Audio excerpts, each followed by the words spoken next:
America ప్రగతి రథ చక్రాలు భారతీయుల మేధో సంపత్తి. అగ్రరాజ్యంగా నిలబెట్టిన భారతీయులపై ట్రంప్ సర్కార్ కక్షపూరిత వైఖరిపై Sakshi TV managing editor Kancharla Yadagiri Reddy విశ్లేషణ చూద్దాం. అగ్రరాజ్యం అమెరికా ఆర్థిక సాంకేతిక రంగాలలో ప్రపంచానికే దిశానిర్దేశం చేయడానికి వెనక ఉన్న ప్రధాన చోదక శక్తి అక్కడి వలసదారుల మేధో సంపత్తి. ముఖ్యంగా గడిచిన 25 ఏళ్ల కాలంలో అమెరికా సమగ్ర వికాసంలో భారతీయ సమాజం పోషించిన పాత్ర అత్యంత అసాధారణమైనది, వర్ణనాతీతమైనది. సిలికాన్ వ్యాలీలోని గమ్యస్థానాల నుంచి మొదలుకొని అత్యున్నత వైద్య పరిశోధనా కేంద్రాల వరకు భారతీయులు తమ రక్తాన్ని, చెమటను, నిరుపమాన మేధస్సును ధారపోశారు.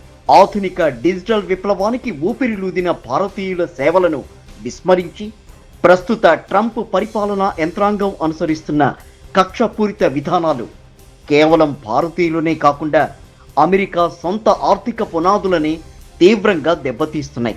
1990 చివర్లో ప్రపంచాన్ని గజగజలాడించిన Y2K సాంకేతిక సంక్షోభం నుంచి నేటి ఆర్టిఫిషియల్ ఇంటెలిజెన్స్, క్వాంటమ్ కంప్యూటింగ్ విప్లవం వరకు అమెరికన్ ఐటీ రంగానికి భారతీయులే ప్రధాన రక్షణ కవచంగా నిలిచారు. Coding, software development, big data management, system architecture వంటి అత్యంత క్లిష్టమైన సాంకేతిక విభాగాల్లో భారతీయ ఇంజనీర్ల ప్రావీణ్యం అమెరికన్ కంపెనీలకు అతి తక్కువ వ్యయంతో అత్యుత్తమ ఉత్పత్తులను, సేవలను అందించింది. మైక్రోసాఫ్ట్, గూగుల్, యాపిల్, అమెజాన్ వంటి దిగ్గజ కంపెనీల్లో పనిచేస్తున్న అత్యున్నత సాంకేతిక సిబ్బందిలో 15 నుంచి 25% వరకు భారతీయ మూలాలు ఉన్నవారి కావడం విశేషం. సిలికాన్ వ్యాలీలో ప్రతి 4 నూతన లీడింగ్ స్టార్టప్లలో ఒకదానికి భారతీయ మేధావులే సహ వ్యవస్థాపకులుగా వ్యవహరిస్తూ వేలాది మంది స్థానిక అమెరికన్లకు ఉపాధి కల్పిస్తున్నారు. కేవలం సాధారణ ఉద్యోగులుగా, ఇంజనీర్లుగా మాత్రమే కాకుండా ప్రపంచంలోని అత్యంత భారీ మార్కెట్ విలువ కలిగిన కార్పొరేట్ కంపెనీలకు సారథులుగా వ్యవహరిస్తూ అమెరికా ఆర్థిక రంగాన్ని ముందడుగు వేయిస్తున్న ఘనత భారతీయులది. గూగుల్ అధినేత Sundar Pichai, Microsoft CEO Satya Nadella, IBM సారథి Arvind Krishna, Adobe CEO Shantanu Narayanan, Palo Alto network అధిపతి నికేష్ అరోరా, యూట్యూబ్ CEO నీల్ మోహన్ వంటి ప్రజ్ఞా పాఠవాలు కలిగిన దిగ్గజాలు గ్లోబల్ టెక్నాలజీ దిశను నిర్దేశిస్తున్నారు. గతంలో పెప్సీకోను నడిపించిన ఇంద్రనూయి, మాస్టర్ కార్డ్ను ఉన్నత శిఖరాలకు చేర్చి ప్రస్తుతం ప్రపంచ బ్యాంకు అధ్యక్షుడిగా సేవలందిస్తున్న అజయ్ బంగా వంటి మహామహులు అమెరికన్ కార్పొరేట్ రంగానికి దిశానిర్దేశం చేశారు.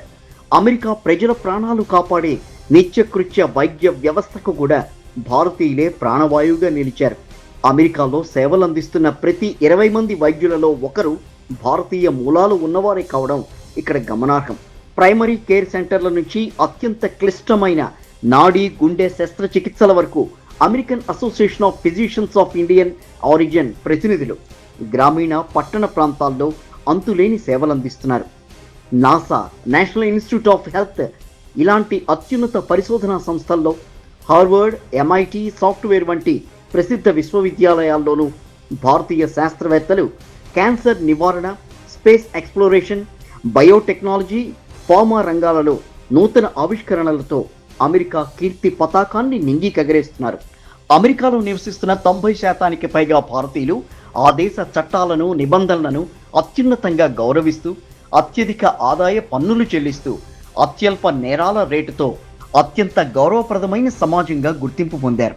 అమెరికా ఆర్థిక పురోగతికి దశాబ్దాలుగా వెన్నెముకగా నిలుస్తున్న ఈ సాంకేతిక నిపుణులు, విద్యార్థుల పట్ల ట్రంప్ సర్కారు కక్షపూరిత ధోరణి ప్రదర్శించడం తీవ్రంగా నిరసించదగిన అంశం.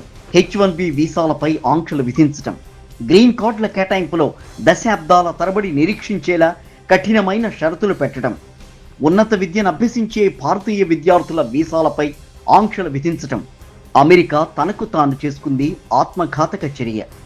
ఈ చర్యల వల్ల నాణ్యమైన మేధో సంపత్తి కొరత ఏర్పడి అమెరికన్ ఐటీ కంపెనీల ప్రాజెక్టుల వ్యయం విపరీతంగా పెరుగుతోంది. విదేశీ విద్యార్థుల ద్వారా ఏటా $100 కోట్ల ఫీజుల రూపంలో ఆదాయాన్ని పొందే అమెరికన్ విశ్వవిద్యాలయాలు భారీగా నష్టపోవడమే కాకుండా వారి ల్యాబ్లలో జరిగే పరిశోధనలు కుంటుపడతాయి. అదే సమయంలో అమెరికా పరిపాలనా యంత్రాంగం వైఖరిని ఎండగడుతూనే అక్కడికి వెళ్తున్న కొద్ది మంది భారతీయుల బాధ్యత రాహిత్యాన్ని, క్రమశిక్షణ రాహిత్యాన్ని ఇక్కడ ఖండించక తప్పదు. అమెరికా సామాజిక సంస్కృతిని, అక్కడి పౌర నిబంధనలను అర్థం చేసుకోకుండా ప్రవర్తించడం అత్యంత దారుణమైన విషయం. బహిరంగ ప్రదేశాల్లో అనవసరంగా రచ్చ చేయడం, తీవ్రమైన శబ్ద కాలుష్యం కలిగించడం, స్థానిక నిబంధనలను తక్కువ చేసి చూడడం, ఇలాంటి దుశ్చర్యలు మొత్తం భారతీయ సమాజానికే తీవ్ర మచ్చ తీసుకొస్తున్నాయి. వీసా నిబంధనలను దుర్వినియోగం చేయడం, నకిలీ విద్యార్హతల సర్టిఫికెట్లతో ఉద్యోగాలు పొందేందుకు ప్రయత్నించడం, పన్నుల ఎగవేత మోసాలకు పాల్పడడం వంటి అక్రమాలు ముమ్మాటికి ఖండించదగినవి. స్థానిక సమాజంలో మమైకం కాకుండా అక్కడి వాతావరణాన్ని, సంస్కృతిని చులకనగా చూడడం అనేది విచారకరం. అమెరికా ప్రభుత్వం అనుసరిస్తున్న సంకుచిత విధానాల వల్ల విసుగు చెందిన భారతీయ టెక్ నిపుణులు, ఉత్సాహవంతమైన విద్యార్థులు గత 2 ఏళ్ల కాలంలో తమ గమ్యస్థానాలను వేగంగా మార్చుకుంటున్నారు.